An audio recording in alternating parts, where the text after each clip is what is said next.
Hey everyone, if you are looking to add a new email address to your Gmail account on your iPhone, I have got you covered. Whether you are adding another Gmail account or a completely different email address, I'll walk you through it step by step.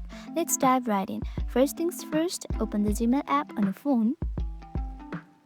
Tap on your profile icon on the top right corner of your screen. Here you'll be seeing add another account. Tap on it.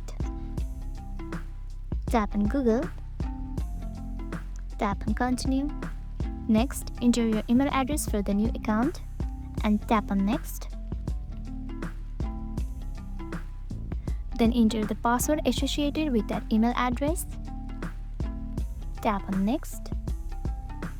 Now that your email address is added, you can easily switch between multiple accounts by tapping your profile icon in the top right corner and selecting the account you want to use. And that's it. You have successfully added a new email address to your Gmail account. If you found this video helpful, don't forget to like, subscribe and hit that bell icon for more videos like this. Thanks for watching and I'll see you in the next video.